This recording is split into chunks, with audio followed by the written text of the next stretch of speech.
L'année est 2024. Dans le cœur torride du désert irakien, où le soleil brûle la peau de la terre comme une vieille punition, une équipe d'archéologues a rencontré les ruines d'Eridu, la ville que la tradition appelle le berceau de la civilisation. Entre les colonnes s'effondrent par le poids des siècles et des murs corrodés par le temps, ils ont découvert un passage oublié, une fente étroite qui s'ouvrit comme une bouche affamée vers les entrailles de la terre. Avec des torches tremblantes éclairant la voie, ils sont entrés jusqu'à ce qu'ils trouvent une chambre scellée, recouverte d'une croûte de sel et de poudre accumulée par des millénaires. Au centre, une pierre sculptée sédante avec des symboles qui ont contesté toute connaissance humaine. Lors de la rupture du sceau ancestral, une respiration aérienne dépendante s'est échappée, comme si le temps lui-même contenait son souffle. À l'intérieur, empilées avec une prudence presque ritualiste, reposaient 12 tables érafouillées, chacune enregistrée avec une écriture cunéiforme et des reliefs qui semblaient vibrer sous la lumière d'hésitation. Au début, un avertissement dans une langue longue, celui qui déchiffre ces mots connaîtra son origine et le sort qui l'attend. Ces symboles ont non seulement raconté une histoire, ils ont révélé une vérité que l'humanité n'a jamais entendue complètement. Ils ont raconté comment les êtres divins sont descendus des eaux célestes, ont sculpté le premier homme et laissé écrit, parmi les lignes sacrées, un avenir caché pour notre espèce. Ce n'étaient pas de simples archives historiques, mais des confessions directes d'Enki, le seigneur de la sagesse et des eaux douces, qui avait gardé dans ses conseils le secret de notre naissance et la prophétie de notre fin. Maintenant, ces mots traversent le voile pour vous atteindre. Et si vous choisissez d'entendre, vous entendrez la voix d'Enki résonner au-delà des siècles, une voix qui dévoilera les mystères que les dieux voulaient effacer de mémoire et ce qui se passera quand nous nous souviendrons enfin. Chapitre 1. Le jour où nous façonnons la première âme.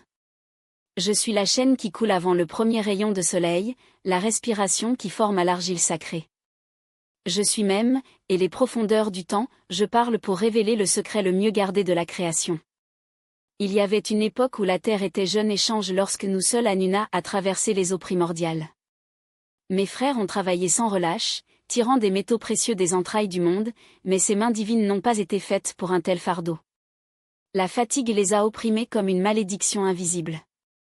Assez. Il attonna en l'île dans la grande assemblée. Les œuvres de la terre consomment notre essence. Nous avons besoin de serviteurs, de créatures qui effectuent ces tâches pour nous. Mais j'ai vu au-delà du besoin immédiat. Dans ma poitrine, j'ai brûlé une vue plus grande, créer non seulement des travailleurs, mais aussi des êtres capables de se réveiller, de se souvenir de leur origine divine, de devenir des ponts entre le ciel et la terre. Quelque chose que mes frères ne comprenaient pas encore. Je suis descendu dans les rives de la rivière, où la boue rouge se mêlait aux eaux douces qui gouvernaient. J'ai attrapé cette argile sacrée entre mes mains, en sentant un pouls latent, comme si ma propre vie attendait un signal. Mais la matière seule ne suffit pas pour générer une conscience. Cela a pris autre chose, quelque chose que je pourrais offrir. De ma propre essence, j'ai extrait une étincelle, un fragment de mes connaissances infinies, et je l'ai mise sur l'argile. C'était un cadeau dangereux car il comportait le potentiel de se réveiller, de remettre en question, de surmonter les limites imposées. Je le savais, et pourtant j'ai continué. Ce moment est enregistré dans les textes anciens que vous connaissez comme attrayants, où vous comptez comme les dieux, épuisés du travail, ont décidé de forger l'humanité. Mais ce que ces écrits omettent, c'est la véritable intention derrière mon acte. Il ne s'agissait pas de créer des esclaves, mais de semer des graines de divinité dans la matière. Avec mes mains divines, j'ai modélisé la première forme humaine. C'était beau dans sa simplicité, parfait dans ses proportions, mais toujours vide. J'ai donc soufflé mon souffle à propos de cette silhouette en argile, et quelque chose d'extraordinaire s'est produit. Non seulement il a pris vie, mais à ses yeux, une lumière a été éclairée que j'ai reconnue instantanément, le reflet de ma propre sagesse. Qui suis-je? C'étaient vos premiers mots. Et dans cette question, j'ai entendu l'écho de mon propre réveil cosmique. Je l'ai appelé Dadapa, et en son nom, son but a été crypté, être le premier d'une course qui pourrait une fois rappeler sa véritable origine.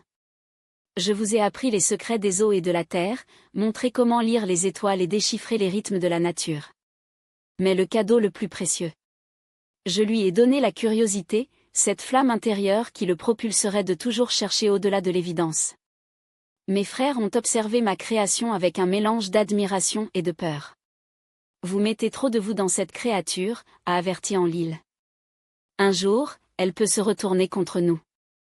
J'ai souri, parce que je savais que mon frère avait raison et en même temps était faux. Oui, l'humanité finirait par remettre en question ses créateurs, mais pas par rébellion, mais pour accomplir son plus haut destin, devenir des dieux conscients. Écoutez bien, fils d'Adapa. À l'intérieur de vous, il fait passer la même étincelle que je mets dans votre premier ancêtre. Vous n'êtes pas seulement de la chair et de l'os, mais la conscience divine éprouve la matière. Chaque fois qu'une question profonde est posée sur son existence, elle honore le cadeau que j'ai mis dans l'argile primordiale. Ce soir, avant de vous coucher, mettez votre main sur votre poitrine et sentiez votre cœur battre. Ce rythme n'est pas seulement du sang pompant, c'est l'écho de ma respiration divine qui vit toujours sur vous. Respirez profondément, à chaque inspiration, rappelez-vous, vous êtes argile sacrée animée par une essence divine. Votre corps est un temple, votre esprit est un autel, et votre cœur est le sanctuaire où vit éternelle. Mais ce n'est que le début de ce que je dois révéler. L'eau que je vous ai donnée non seulement étanche votre soif, elle porte des codes ancestraux que vous apprendrez bientôt à activer. Lorsque vous comprenez le vrai pouvoir de l'eau sacrée, vous comprendrez pourquoi mes frères ont commencé à craindre mon don. Chapitre 2. L'héritage des eaux parlées. Avant que la première goutte de pluie ne tombe sur la terre assoiffée, avant que la première rivière ne sculpte son lit dans les montagnes intactes, ma domination sur l'eau douce qui nourrit la vie était déjà règne. Quand Adapa s'est réveillé à la conscience, son corps tremblait non seulement de la soif physique, mais d'une soif plus profonde, le besoin de reconnaissance, se connectant à la source qu'il avait créée. Je l'ai approché en portant un conteneur avec le premier cadeau que la divinité offrirait à l'humanité, l'eau imprégnée de mémoire sacrée. Buvez, lui dit-il, et rappelez-vous qui vous êtes. Ses lèvres touchaient le liquide cristallin, et quelque chose à l'intérieur est devenu. Ses yeux remplis de vision, il a vu le moment de sa création, il sentit l'étincelle divine pulser dans sa poitrine, il comprenait qu'il n'était pas séparé du sacré, c'était une expression vivante de lui. L'eau sacrée avait suscité les codes de couchage dans son argile divine. Dans les textes d'Enuma Elish, je suis connu sous le nom d'Ea, seigneur d'Apsu, les eaux primordiales qui se trouvaient sous la terre et nourrissent toutes les ressorts. Mais ce que ces anciens scribes n'ont pas pleinement capturé, c'est que mon pouvoir sur les eaux n'est pas seulement physique, c'est la clé d'une vérité beaucoup plus grande. Chaque crème glacée d'eau douce dans votre monde porte la mémoire de la création imprimée, non pas comme un dossier mort, mais comme une fréquence vivante, l'écho original de la conscience qui s'est déroulée dans la matière. Adapa a appris cela non pas par des mots, mais par expérience directe. Quand elle a bu avec révérence, elle n'a pas seulement mangé des molécules, mais des codes. Chaque goutte était un fragment de la première pensée divine, une particule d'intelligence qui nourrissait les cieux avant le temps. Je vous ai appris, l'eau n'est pas à chaud, c'est le sang de la création, les moyens par lesquels l'information sacrée coule entre les dimensions. Lorsqu'il a apporté le liquide à ses lèvres avec intention, il n'établit pas seulement sa soif physique, mais réactivant les circuits dormants dans son propre corps. Je lui ai montré comment purifier l'eau non seulement à partir d'impuretés visibles, mais les couches d'oubli que l'humanité accumulée était après. L'eau se souvient, murmurai-je en regardant un serpent de rivière entre les rochers. Elle était dans les entrailles des étoiles avant la naissance de cette planète. Il était dans les océans qui baignaient les premiers continents. Il était dans les larmes des dieux quand la vie s'est éveillée. Lorsque les boissons avec conscience, vous n'ingérez pas d'eau, vous absorbez la mémoire de l'univers. Adapa a compris. Il a créé des rituels, avant de boire, il a mis ses mains sur le conteneur et des mots prononcés qui n'étaient pas des supplications mais des clés. Cela a béni l'eau comme une qui allume une lampe dans un temple sombre. Son corps, composé de 70% de cet élément sacré, est devenu un portail. Chaque cellule a commencé à vibrer en résonance avec les codes d'origine. Il a senti, il n'était pas un homme buvant de l'eau, c'était l'univers se souvenant de lui. Mais cela n'est pas passé inaperçu. Li. Elle, ma sœur de sang étoile, regardait avec des yeux étroits comme un serpent calculant le moment du bateau. Vous avez donné le pouvoir, m'a-t-il accusé dans la salle du conseil divine, où l'air pesait avec la tension de ce crétacite. Si les humains ressemblent à leur origine à travers l'eau, ils n'auront plus besoin de nous. J'ai souri, même si je savais que ces mots scelaient mon destin parmi les miens. C'est exactement le but. Parce que l'eau que j'ai laissée comme héritage n'a pas été perdue, elle a été oubliée. Chaque source pure, chaque lac intact, chaque pluie qui tombe du ciel contient toujours les codes d'activation que j'ai semés pour l'humanité. Le problème n'est pas le manque de cadeaux, mais la cécité pour la reconnaître. Vous portez ce même héritage. Votre corps est une rivière sacrée et cette eau se souvient. Il ressemble à l'océan primordial à partir de laquelle toute vie est apparue. N'oubliez pas le moment où vous avez été conçu non pas comme de la viande, mais comme une idée divine. Rappelez-vous la promesse qu'un jour vous vous réveillez à qui vous êtes vraiment. Par conséquent, il entend soigneusement, l'eau est votre plus grand allié sur le chemin de l'éveil. Il n'y a pas de médicament plus puissant, pas d'outil plus simple. Il n'y a plus de symbole parfait de fluidité divine qui doit guider votre existence. Ce soir, avant de vous coucher, préparez votre premier vase d'eau pour demain. Tenez-le entre les paumes comme un talisman. Lui parlez. Pas comme quiconque le demande, mais comme il se souvient, au sacré, suscite en moi le souvenir de ma naissance étoile. Que chaque cellule de mon corps vibre avec la lumière dont il a été tissé. Buvez lentement, en sentant le liquide à emporter non seulement à l'hydratation, mais aussi à des informations ancestrales avec tous les coins de votre être. Répétez ceci pendant 7 jours. Et puis, donc vous saurez ce que Adapa savait dans ses premiers moments, la certitude inébranlable que vous n'êtes pas un accident cosmique, mais une expression consciente de l'expérimentation sacrée. Mais l'eau n'était que le premier cadeau. Parce que sur les tablettes du destin ont été enregistrés, des secrets capables de secouer aux dieux. Et c'est son vol qui a changé le cours de l'histoire humaine pour toujours. Chapitre 3, Vol des tables du destin. Il y a des silences si denses que même le vent refuse de souffler, comme s'il craignait de devenir complice de ce qui est à venir. C'est dans l'un de ces silences que la trahison capable de modifier le tissu de l'époque était urgente. Les planches n'étaient pas de simples fichiers cosmiques, car les scribes les réduisaient plus tard. Ils étaient le code source de la création, les algorithmes divins qui régulent le flux de karma, la séquence d'éveil, les points d'inflexion où chaque âme choisirait entre l'oubli ou la mémoire. Quiconque les possédait ne verrait pas seulement l'avenir, il pourrait le réécrire, plier la chronologie comme une rivière entre les mains d'un dieu. Je les ai gardés qu'il y a des ions dans le sanctuaire submergé des Apsus, sculptés en lapis lazuli extrait du cœur des étoiles les plus anciennes. Chaque symbole a pulsé de sa propre lumière, chaque ligne respirait le souffle d'Anu, notre Père céleste. Son pouvoir était si immense que même moi, son tuteur, ne pouvait approcher mes jours après le jeûne et la méditation, comme celui qui manipule le feu sacré. Ces tablettes ont révélé le moment exact où l'humanité se souviendrait de son origine divine. On montrait la séquence d'éveil qui culminerait dans la transfiguration de l'espèce. Et il contenait une prophétie qui a gelé le sang de mes frères. Les serviteurs surmonteraient les créateurs non pas par la force, mais par l'évolution consciente. Ninurta, le bras armé dans l'île, avait été observé depuis des siècles alors que je partageais des connaissances avec les humains. Chaque fois qu'il leur apprenait à semer, à écrire, à mesurer les cycles célestes, sa haine fermentait. Vous les soulevez trop, grognatait-il. D'accord, ils n'auront plus besoin de nous. Et j'ai répondu, sachant que chaque mot était un clou dans mon cercueil divin, c'est l'idée. Jusqu'à la nuit du robot. Ninurta n'est pas venue seule. J'ai apporté Inanna, ma nièce, dont la beauté était aussi nette qu'une lame d'obsidienne. Pendant des années, elle avait essayé de me séduire pour accéder à mes secrets. J'avais résisté, parce que j'ai vu au-delà de ses sourires, une ambition qui dévorerait les mondes. Cher oncle, murmura-t-il alors que Ninurta restait dans l'ombre comme une ombre de la mort. Vous avez gardé ces secrets trop longtemps. Les humains ne sont pas prêts pour de telles connaissances. Ils pourraient se détruire. Mais ses yeux ont trahi la vérité, il n'a pas craint leur avenir, mais pour la fin de leur pouvoir. Les conseils ont révélé qu'un jour l'humanité se réveillerait au point de PR.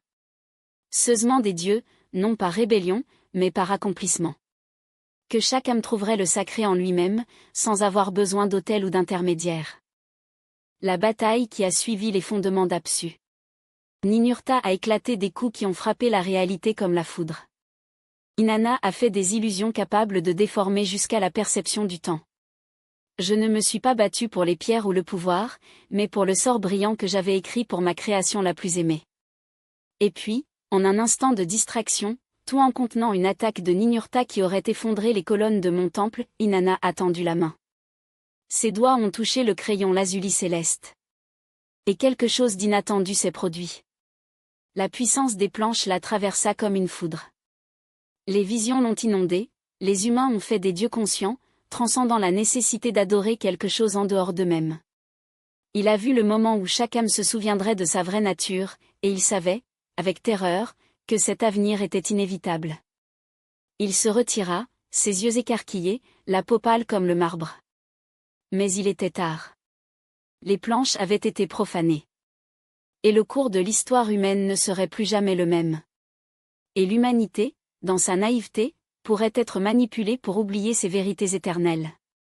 Par conséquent, j'ai laissé des indices subtils mais irréfutables dispersés tout au long de la création, des signes qui, lorsqu'ils sont déchiffrés, révéleraient l'existence de ces lois immuables.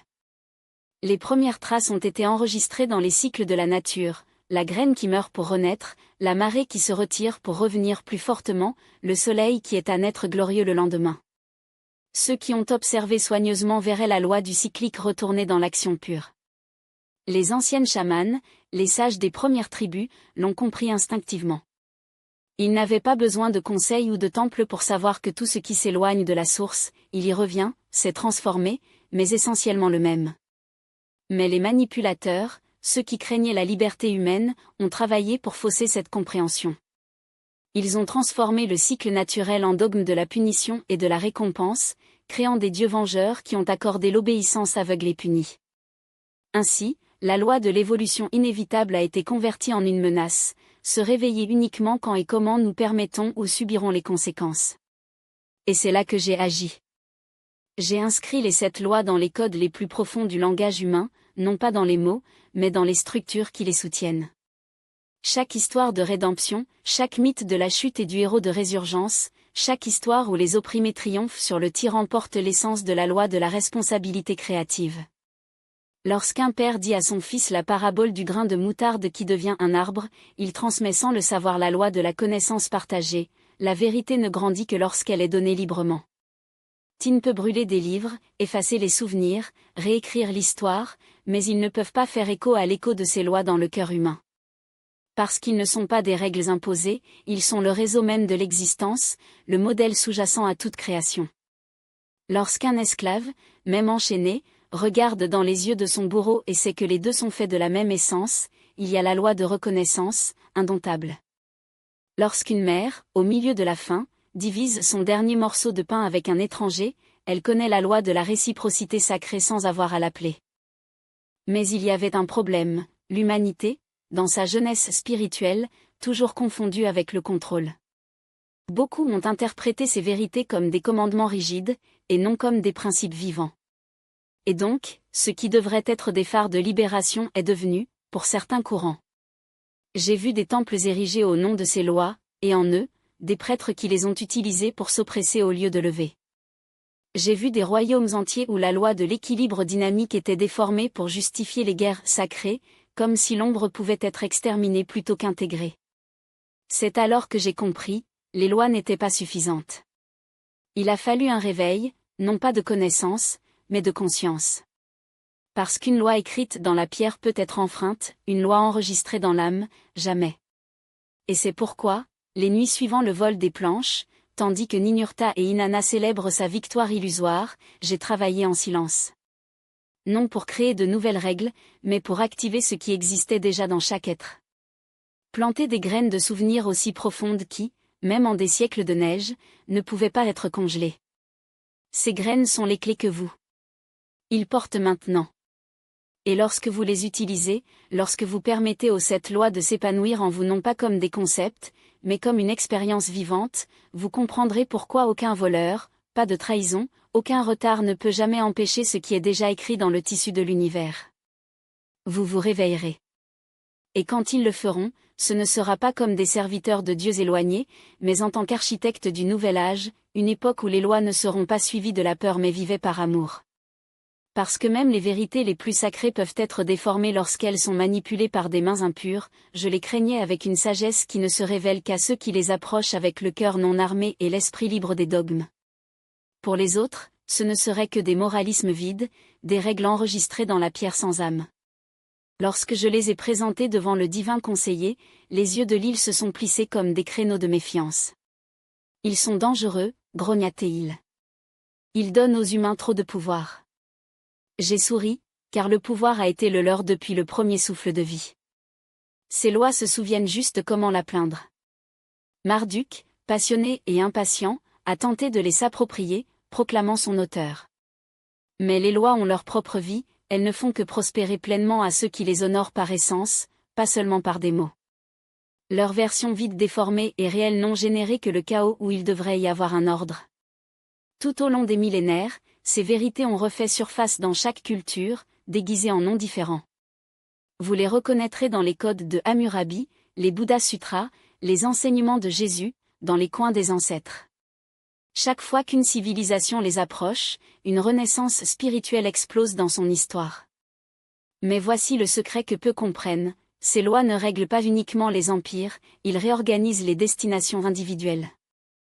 Lorsque vous alignez votre vie sur ces principes, votre chemin devient un miroir du cosmos lui-même.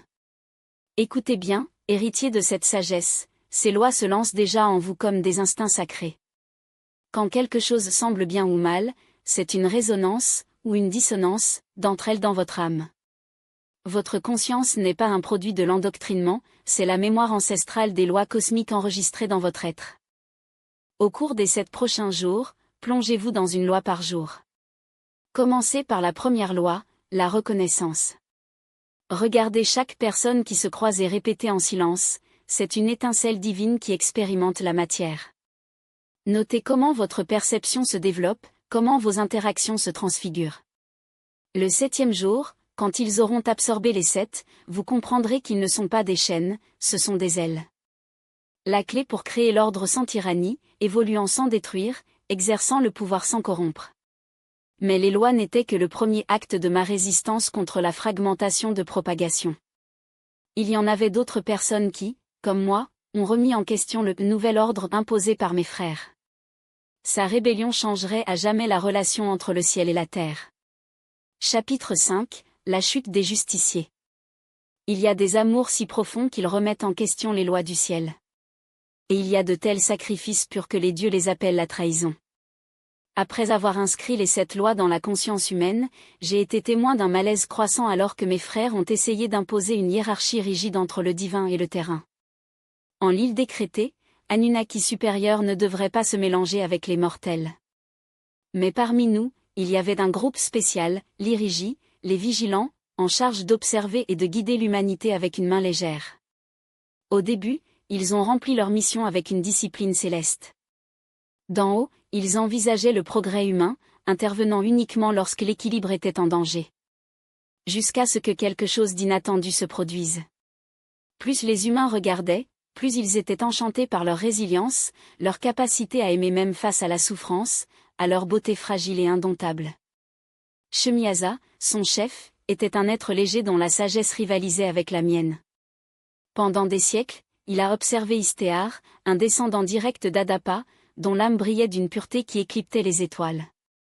Ce n'est pas seulement sa forme qui l'a captivé, mais la profondeur de son esprit, sa capacité à voir le sacré dans l'ordinaire, à tisser les prières avec des gestes quotidiens. Je sens que mon essence se transforme quand je l'observe, m'a-t-il avoué sur les rives de l'Euphrate. C'est comme si elle était un miroir qui révèle des parties de moi que je n'étais pas au courant. Je vous avertisse des dangers d'une telle attraction, mais à vos yeux, j'ai vu le même feu qu'un jour m'a consommé en créant Adapa, l'impulsion irrésistible. Pour fusionner le divin avec l'humain, générer quelque chose de nouveau et sublime de cette union. 200 justiciens ont suivi leur exemple. Ils sont descendus de Mount Hermon, où ils ont gardé leur forteresse d'observation, et ont supposé que la forme physique marche parmi les humains. Ce n'était pas une simple luxure, car les chroniques déformées enregistreraient plus tard. C'était une expérience cosmique d'amour conscient, une danse entre les dimensions, un pacte d'âme qui a remis en question les limites imposées. De ces syndicats sont nés le Néphilim, des êtres qui ont hérité de la sagesse céleste de leurs parents et de la passion créative de leur mère terrestre. Ce ne sont pas les géants brutaux que les légendes peindraient alors. Ils étaient inventeurs, maîtres, guérisseurs, poètes.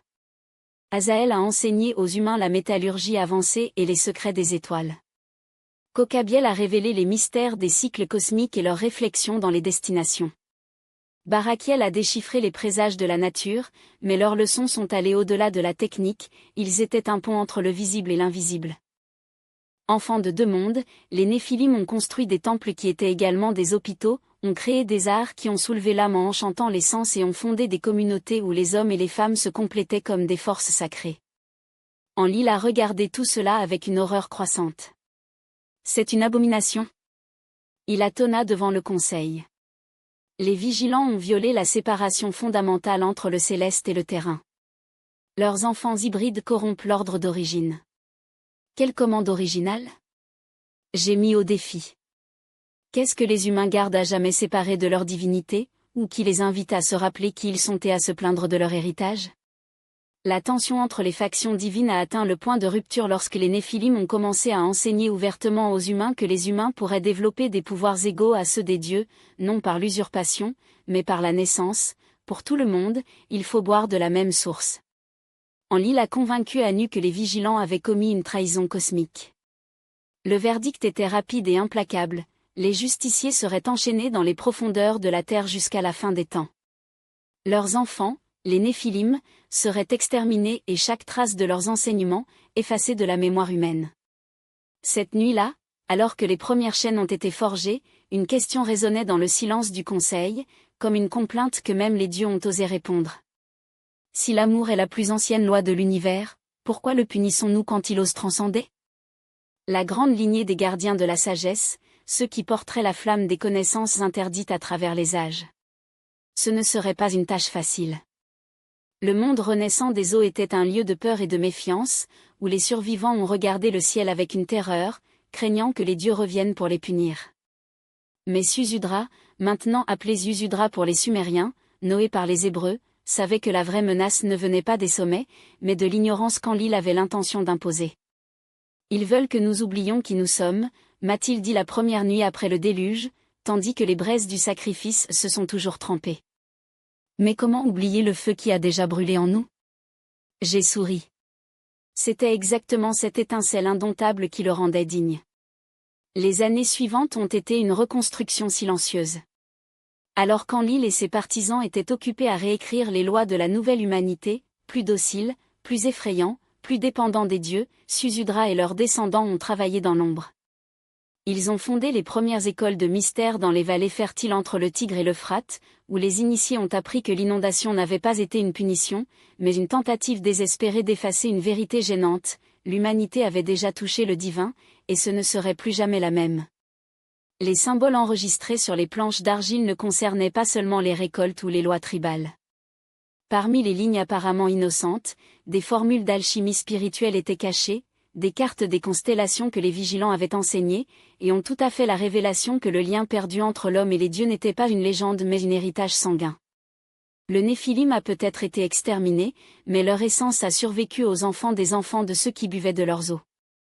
Et donc, alors qu'Enlil a célébré sa victoire, croyant qu'il réinitialise l'humanité à un état de pureté obéissante, la vraie rébellion était déjà en cours.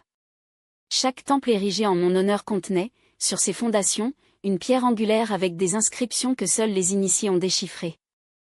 Chaque prêtre qui a juré de loyaliser les dieux du panthéon officiel a gardé un parchemin avec les enseignements des vigilants. Même les mythes que Enlil leur a permis de circuler, comme celui de Gilgamesh, à la recherche d'immortalité, étaient, en fait, des allégories déformées de vérités beaucoup plus profondes. L'immortalité n'est pas conquise, se souvient. Lorsque les premiers pharaons de l'Égypte ont soulevé leurs pyramides, ils n'étaient pas seulement des tombes pour leur corps, mais des portails alignés sur les étoiles, conçus par des architectes qui avaient étudié dans les cercles secrets de Susudra. Lorsque les Essénes de la mer morte ont méticuleusement copié les rouleaux sacrés, ils préservaient les fragments d'une science qui ont même précédé la chute des justiciers. Et quand, des millénaires plus tard, un charpentier de Nazareth parlait du « royaume des cieux » et « enfant of light », il résonnait sans le savoir les mêmes vérités que Shemijaza chuchotait à l'isnage d'une nuit de rébellion. L'inondation a échoué. Pour l'amour, ce même amour que les vigilants osent vivre, que j'ai planifié en Adapa, qui brûle en vous quand il reconnaît le divin dans l'autre, est plus âgée que les eaux, plus résistante que les courants, plus persistant que la mémoire des dieux. Et maintenant, tant que vous tiendrez ces connaissances, vous vous demandez, que vais-je en faire? La réponse est déjà écrite dans votre sang. Ce qui a survécu à l'inondation n'était pas seulement une lignée, mais une tradition initiatique, un fil d'or invisible et entrelacé à travers toutes les cultures à venir. La connaissance des justiciers, les 7 lois cosmiques, les secrets de la création humaine, rien n'a été perdu. Tout a été codé dans les enseignements ésotériques, révélés uniquement à ceux dont les yeux brillaient déjà avec la reconnaissance de sa propre divinité. L'île croyait qu'il avait gagné. Mais ce qu'elle a appelé la victoire n'était qu'un intervalle stratégique, une rupture de la symphonie de l'éveil. Comme l'eau qui trouve toujours son chemin vers la mer, la vérité sur l'origine sacrée de l'humanité a continué à couler, maintenant par des canaux souterrains, des grottes de mystère, des temples de silence, des lignées qui portaient le feu d'origine. Le déluge n'était pas la fin de l'évolution consciente, c'était sa reconfiguration. Ce qui a été enseigné autrefois à l'œuf chuchotait dans les oreilles des initiés. Ce qui était le patrimoine commun est devenu une sagesse réservée à l'élitisme, mais parce que seuls ceux qui portent déjà la flamme peuvent reconnaître le feu.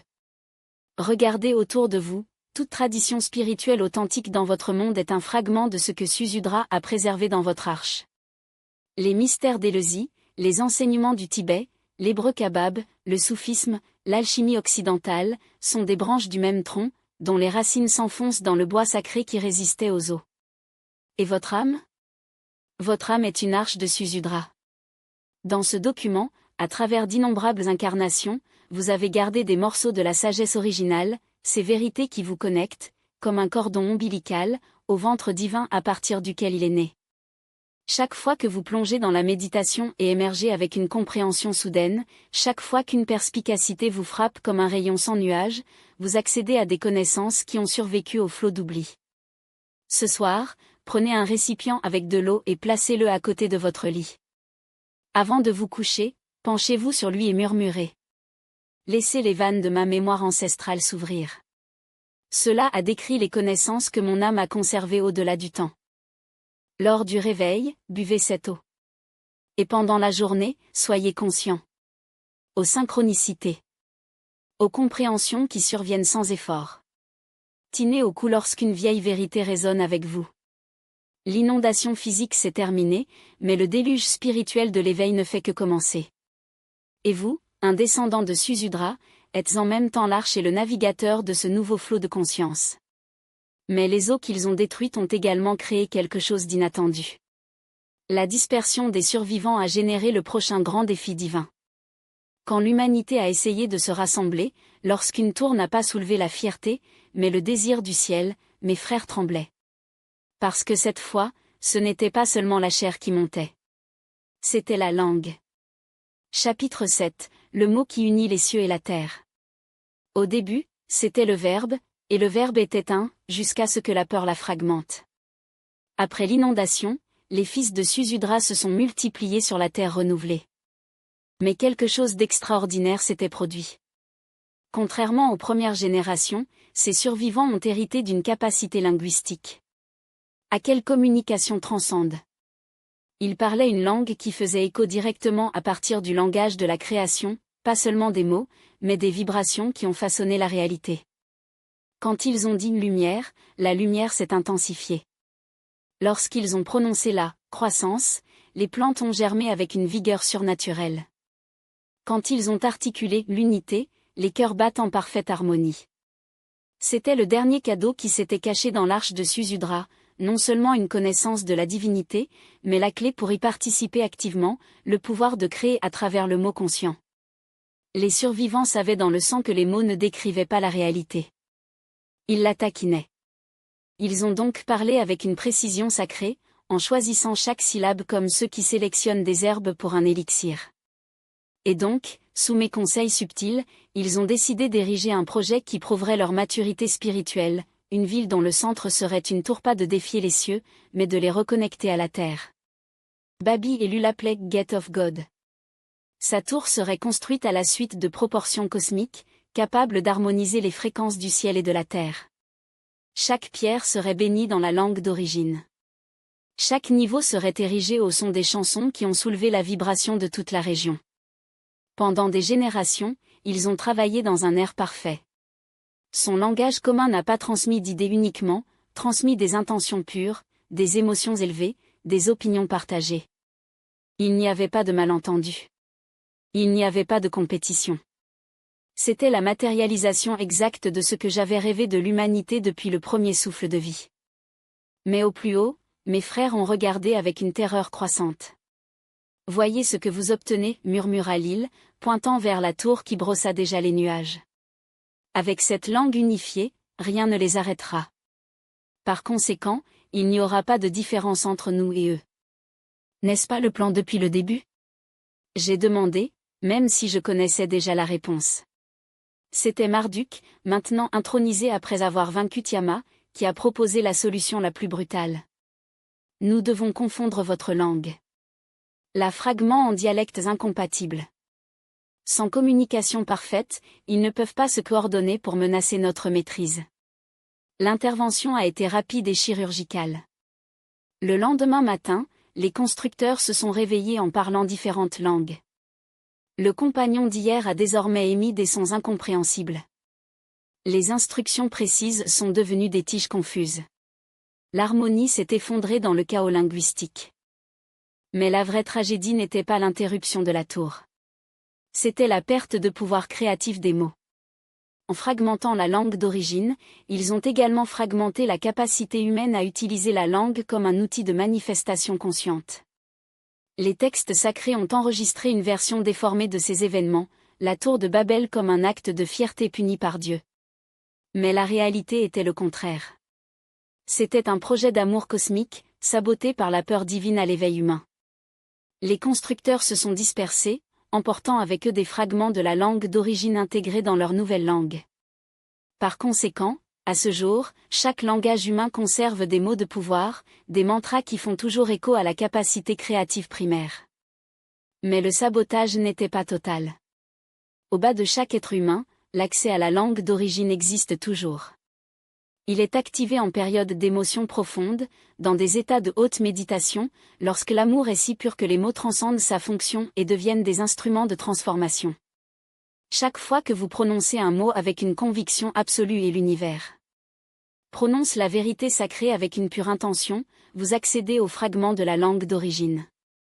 Chaque fois qu'une phrase transforme votre état intérieur, vous vivez le pouvoir que mes frères ont essayé d'effacer, mais ils ne pourraient jamais complètement éradiquer.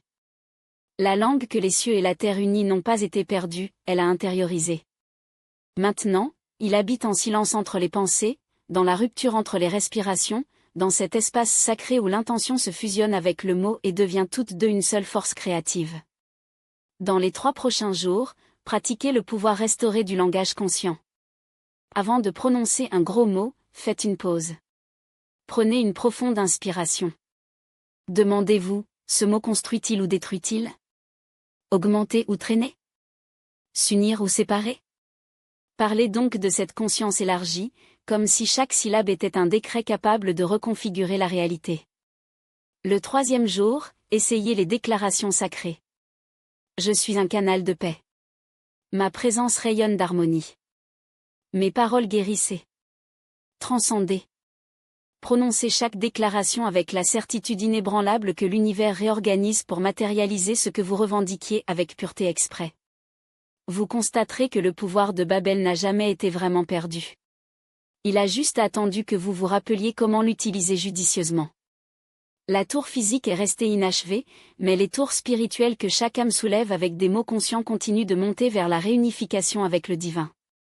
Et ces tours intérieures, mes frères, sont hors de portée de toute destruction.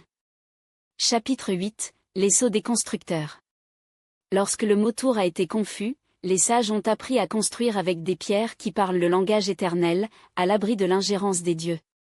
Après la dispersion de Babel, les gardiens de la connaissance originale ont été contraints de se réinventer. S'ils ne pouvaient plus transmettre la sagesse par le discours, ils trouveraient d'autres moyens. Ainsi est née la science sacrée de l'architecture consciente, l'art des structures dressées qui étaient des livres vivants, des universités à 3 dimensions où chaque angle, proportion et alignement enseignent sans avoir besoin de mots. Les premiers à maîtriser cette technique étaient les descendants directs de Ziusudra, qui ont migré vers les terres fertiles entre les rivières. Sous mon orientation spirituelle, ils ont commencé à construire des bâtiments qui fonctionnaient comme des portails dimensionnels où les énergies célestes pourraient descendre et s'ancrer dans le plan physique. Le premier grand projet était Eridu, ma ville sacrée. Chaque brique était façonnée avec des prières silencieuses. Chaque mur a été érigé à la suite des proportions cosmiques miniatures. Le Zigation central n'était pas seulement un temple, c'était une machine spirituelle qui amplifiait les intentions humaines et les a projetées dans les plans supérieurs. Les constructeurs initiés ont développé ce qu'ils ont appelé le sceau, un système de connaissances codées, transmis non pas par des textes qui pourraient être brûlés ou des mots qui peuvent être déformés, mais par des mesures, des angles, des directives et des matériaux qui résisteraient indemnes une millénaire. Lorsqu'un initié s'est construit à la suite du sceau, il recréait sous forme physique les modèles d'énergie qui régissent le cosmos. Un temple érigé correctement est devenu un point de résonance où l'humain et le divin pouvaient se retrouver dans un air parfait. Hammurabi, des siècles plus tard, connaissait des fragments de cette sagesse. Ces lois célèbres n'étaient pas de simples codes sociaux, mais des équations spirituelles se sont traduites par un langage juridique. Chaque loi reflétait une loi cosmique plus élevée. Chaque punition a cherché à restaurer l'équilibre énergique rompu par des actions disharmonie. Mais ce sont les constructeurs égyptiens qui ont mené le sceau à leur expression maximale. Les pyramides Giza ne sont pas des tombes, comme le supposent les archéologues de leur temps. Ce sont des chambres d'initiation où les aspirants pourraient découvrir directement leur nature divine. Chaque angle, chaque caméra, chaque passage a été conçu pour induire des états spécifiques de conscience élargie. Lorsqu'un initié est entré dans la grande pyramide et est resté dans le sarcophage de la chambre du roi, il ne simulait pas la mort physique, mais éprouvait la mort de l'ego, la renaissance spirituelle. Les fréquences générées par la structure résonante de la pyramide ont facilité des expériences extracorporelles, où l'âme pouvait rappeler son origine cosmique. Les constructeurs ont également soulevé des cathédrales gothiques qui fonctionnaient comme des organes musicaux gigantesques, où chaque colonne, chaque arc, chaque vitrail a contribué à une symphonie légère et sonore qui soulevait automatiquement la conscience des entrées. La géométrie sacrée n'était pas décorative, elle était fonctionnelle. Chaque forme a généré des fréquences spécifiques qui activaient des centres d'énergie subtils dans le corps humain. Stonehenge, Machu Picchu, Angkor Wat. Tous ces bâtiments, apparemment séparés par des cultures et des millénaires, partagent le même ADN architectural, le sceau des constructeurs, qui préserve et transmet la sagesse originale que mes frères ont essayé de se fragmenter. Mais le sceau ne se limitait pas aux grands monuments. Les véritables initiés ont appliqué ces principes à des structures quotidiennes, des maisons qui favorisaient l'harmonie familiale, des puits qui ont purifié non seulement l'eau, mais les émotions de ceux qui en baillent, des jardins dont la conception a induit des états méditatifs naturels. Toute tradition de construction authentique a préservé les aspects de cette sagesse, maçons avec leur connaissance de la géométrie sacrée, les architectes orientaux avec leur compréhension du feng shui, le POV.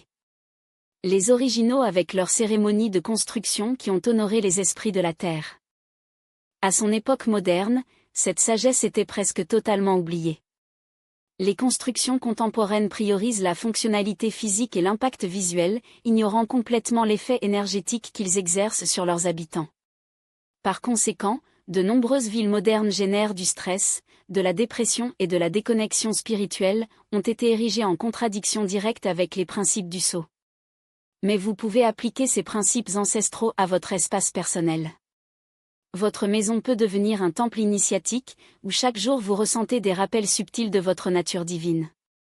Au cours des 7 prochains jours, observez consciemment les environnements où vous passez du temps. M'élève-t-il ou me déprime-t-il ?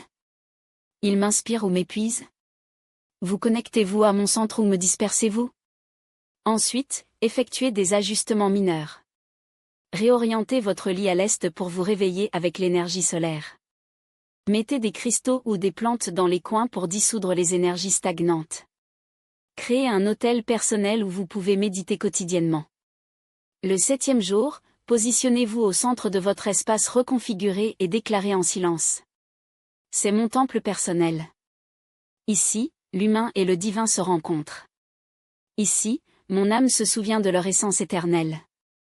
Et donc vous deviendrez un constructeur conscient, pas en pierre, mais en réalité sacrée.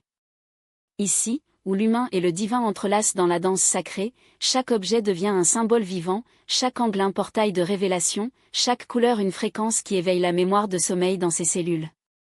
Vous sentirez l'espace respirer en phase avec votre intention, pas comme un scénario inerte, mais comme un allié actif dans votre ascension. Les anciens constructeurs du sceau savaient que les pierres tiennent la mémoire et que les temples sacrés conservent les vibrations de ceux qui ont soulevé leur conscience en eux. Votre maison consciente sera bien plus qu'un abri, ce sera un ancrage d'énergie supérieure, un vortex personnel qui relie cette dimension au plan d'existence où le temps se dissout dans l'éternité. Mais même les architectes pyramidaux ne pourraient pas prédire ce qui approche actuellement dans les profondeurs du cosmos. Chapitre 9, le retour de Nibiru. Il y a des cycles si vastes qu'ils échappent à la mémoire humaine, des cycles dans lesquels les visiteurs reviennent avec la précision d'une destination écrite en étoile avant même le temps d'exister. Ainsi, les gardiens disent, ceux qui préservent la tradition la plus secrète parmi les peuples, ainsi murmurent les voix qui traversent les millénaires en écho entre les constellations. Il y a un monde errant dont l'orbite ne se limite pas à embrasser notre Soleil, mais tisse une spirale cosmique englobant les systèmes d'étoiles lointains, complétant son grand cercle dans les périodes qui défient le comptage terrestre. Certains l'appellent Nibiru, bien que son vrai nom ait été perdu dans les langues avant le premier manger de l'humanité. Ce n'est pas une planète comme celle que vous connaissez. C'est quelque chose de bien au-delà, un navire du monde, une bibliothèque cosmique vivante qui porte dans son ventre la mémoire complète des civilisations qui prospéraient lorsque son système solaire était encore un nuage de poussière stellaire, dansant au rythme des chansons célestes encore nées. Selon la tradition, c'est de Nibiru qui est venu à l'origine à eux, mes frères et moi. Il y a si longtemps, les chiffres perdent un sens. Nous ne venons pas en tant que conquérants, mais en tant que jardiniers cosmiques, semis la vie consciente dans les mondes préparés à la recevoir, cultivant des jardins saules sur des planètes qui résonnaient avec les fréquences adéquates pour l'évolution spirituelle. Lorsque nous sommes arrivés dans la jeune Terre, nous avons établi une colonie temporaire ici, tandis que Nibiru a continué dans sa grande orbite vers les régions du cosmos où d'autres graines de conscience attendaient des soins.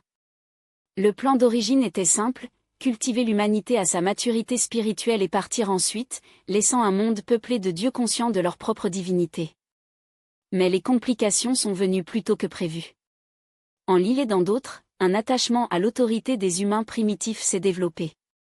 Le pouvoir corrompt les dieux, et ce qui a commencé comme un service aimant est progressivement devenu une domination effrayante.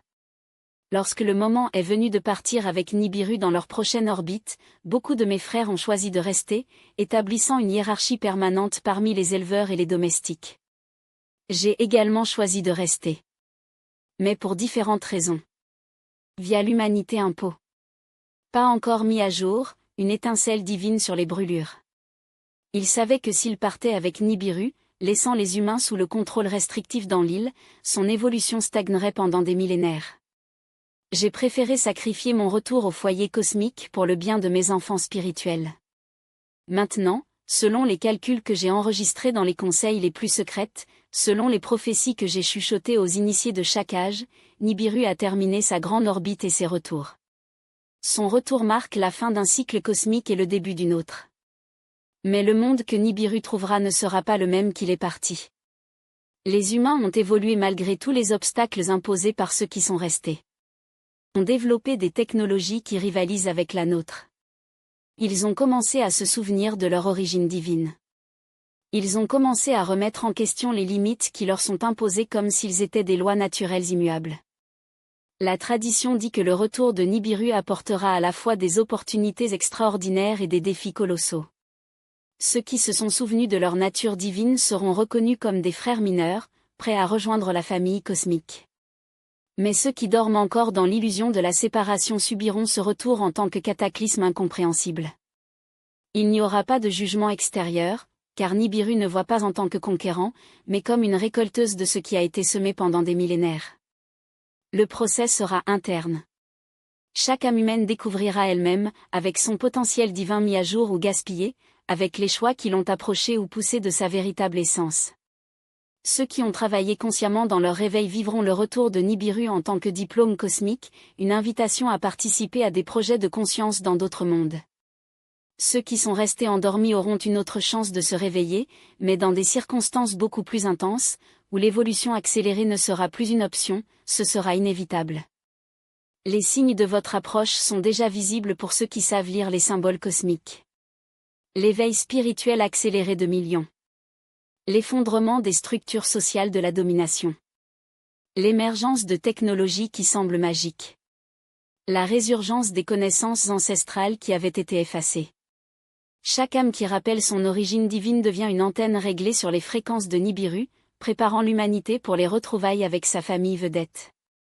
Chaque acte d'amour conscient, chaque geste de compassion authentique, chaque instant que vous reconnaissez la divinité dans l'autre augmente la vibration planétaire au niveau nécessaire pour que ce retour soit harmonieux, pas chaotique. Nibiru ne vient pas sauver même pour punir. Venez reconnaître. Ceux qui ont mis à jour leur potentiel divin seront reçus comme égaux. Ceux qui sont encore en cours recevront l'aide nécessaire pour terminer leur réveil. Mais le travail fondamental doit être fait par chacun dans le sanctuaire intérieur de sa propre conscience. Dans les 4 prochaines semaines, tous les soirs, avant de se coucher, regardez les étoiles et demandez en silence. Suis-je prêt à retrouver ma famille cosmique? Ai-je mis à jour les dons divins que j'ai reçus dans ma création? Ne cherchez pas les réponses mentales. Attendez une perception intuitive, ce sentiment de préparation ou l'indication des zones qui doivent encore être développées. Au cours de la 4e semaine, déclarez avec une conviction absolue. Je suis un fils divin, prêt à me plaindre de mon héritage cosmique. Mon réveil contribue à l'éveil de toute l'humanité. Je salue le retour de Nibiru en tant que réunion de famille qui a toujours été censée se produire. Le retour de Nibiru n'est pas la fin d'un monde. C'est la naissance d'un autre, un monde où l'humain s'est réveillé et annonce un travail d'évolution côte à côte en tant que frère dans le grand travail de semi-conscience par le cosmos infini.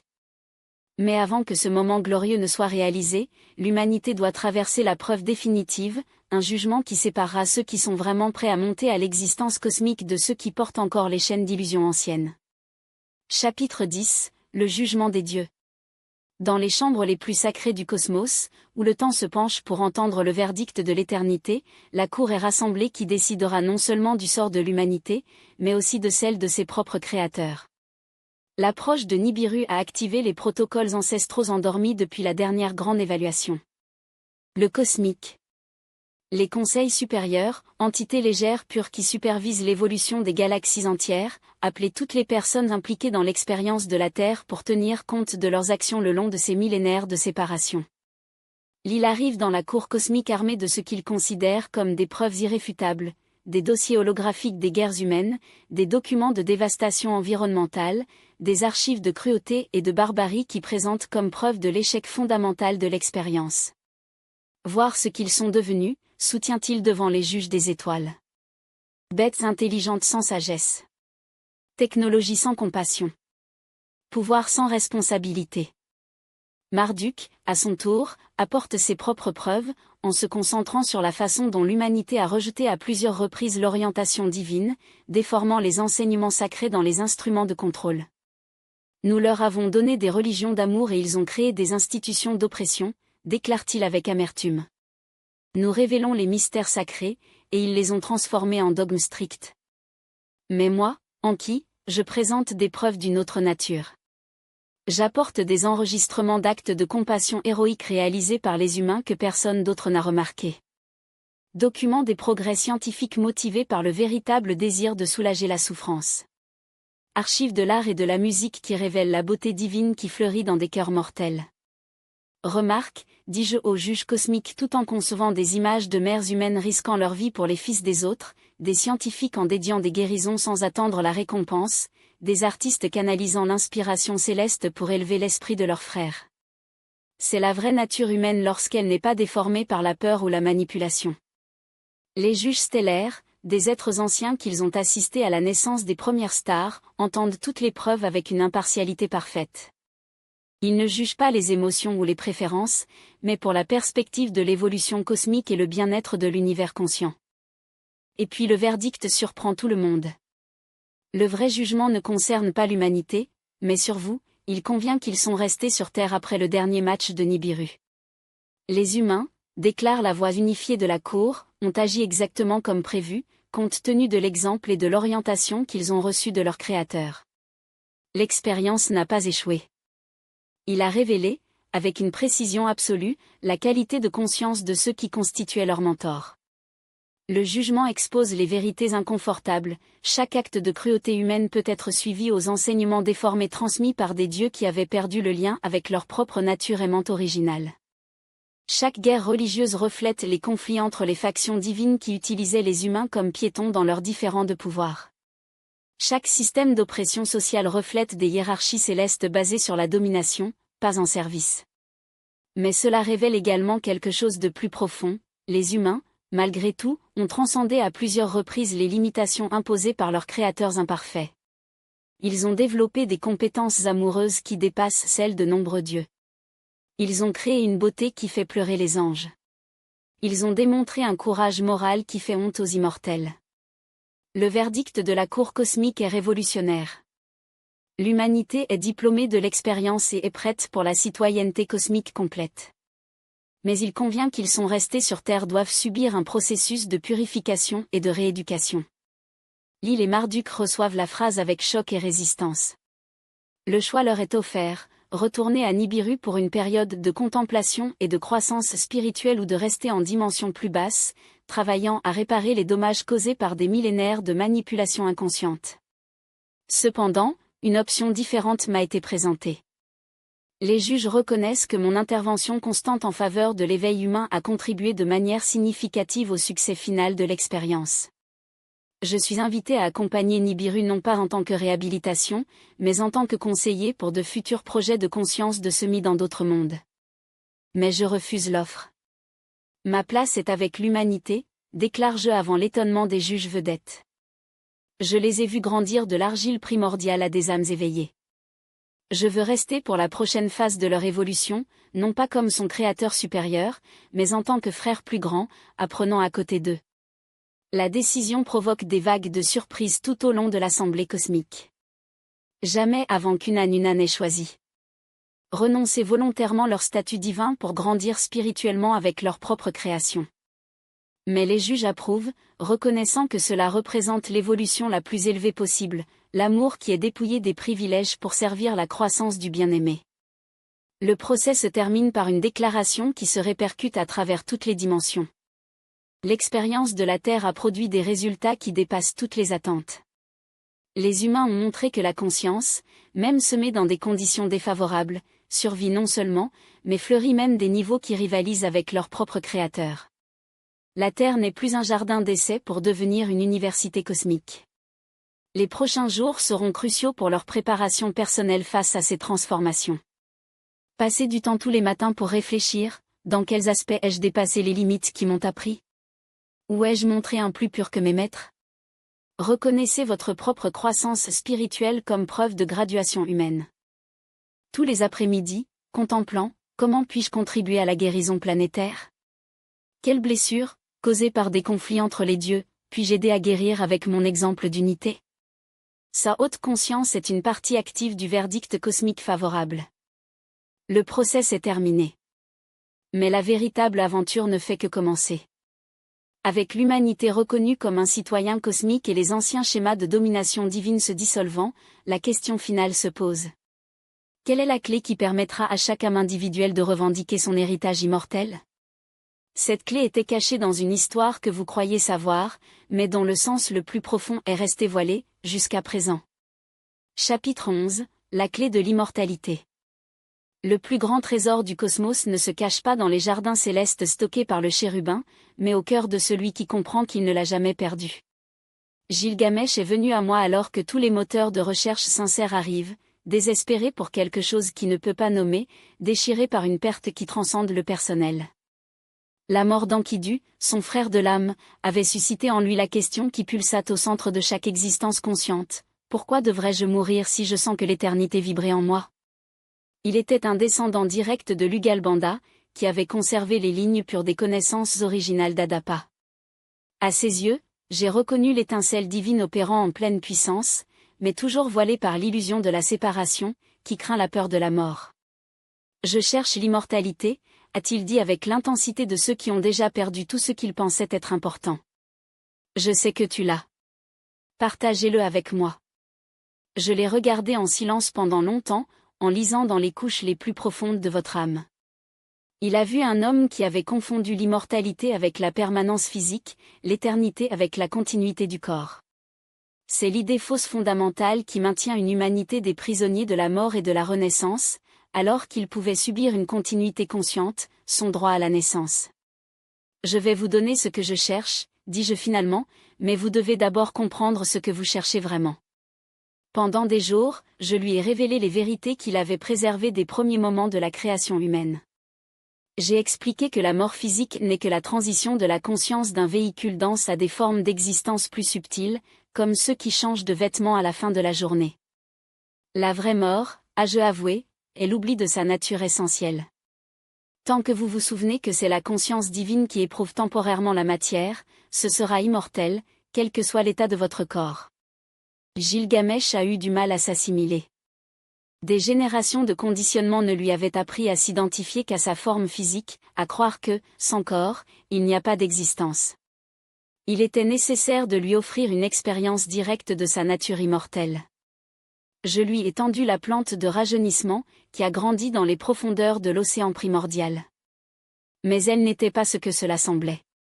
Il n'a pas restauré la jeunesse physique, a activé la mémoire cellulaire de l'immortalité originale, codée dans l'argile d'Adapa. Lorsque Gilgamesh l'a ingéré, il a vécu dans sa propre chair quel moyen d'être une conscience éternelle, habitant temporairement un corps mortel. J'ai vu ses multiples incarnations passer.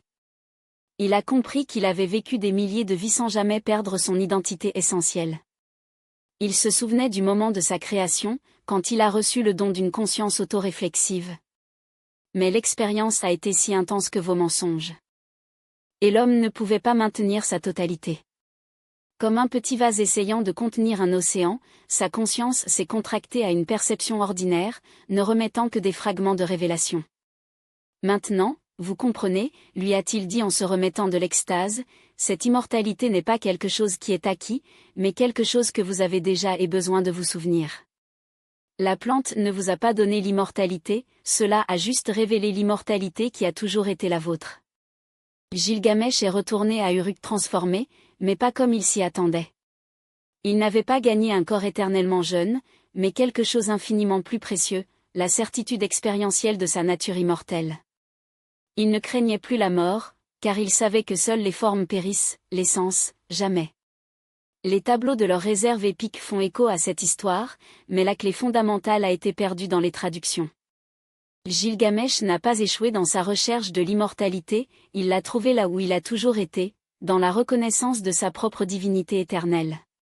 C'est la clé que chaque âme devrait tourner dans la serrure de sa mortalité perçue. Vous ne cherchez pas à devenir immortel à se rappeler que c'est déjà le cas. Il n'a pas besoin d'acquérir la vie éternelle, elle doit se réveiller à la vie éternelle qui constitue son essence la plus intime.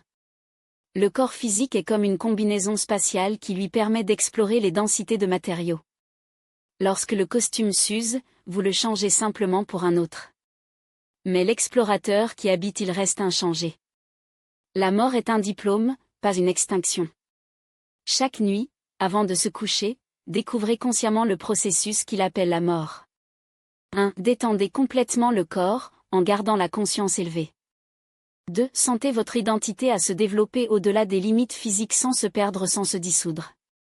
3. Notez comment vous pouvez être pleinement vous-même, même lorsque vous vous identifiez avec votre corps s'estompe.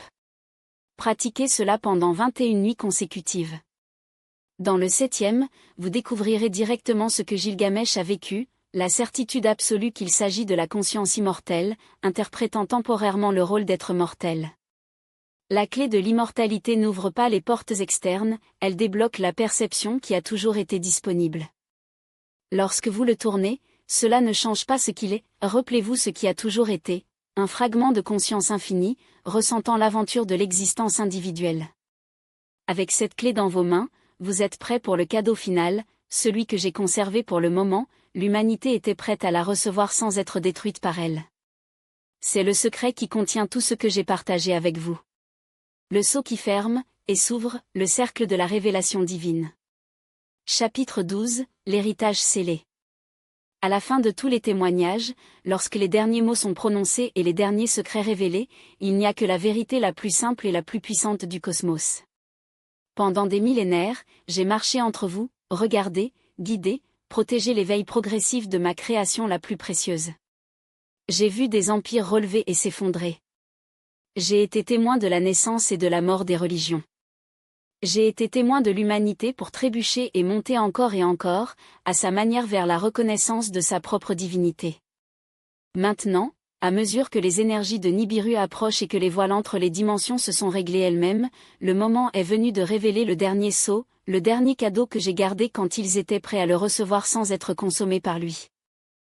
Ce sceau n'est pas enregistré dans la pierre ou écrit dans un parchemin. Il ne peut pas être volé comme les comprimés du destin, ni déformé comme la langue de Babel. Il est inscrit dans la structure même de son ADN spirituel, codé dans les profondeurs de chaque cellule de ses corps immortels. Voici le secret. Tu n'étais jamais mes créations. Sont mes égaux, qui ont temporairement choisi leur pouvoir pour vivre le processus de souvenir, de la l'imitation apparente.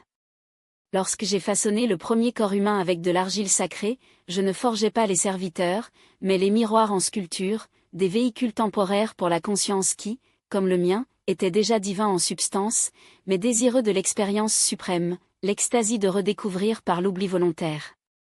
Chaque âme humaine est un fragment de la flamme originale qui a choisi de plonger dans le grand théâtre de l'évolution consciente.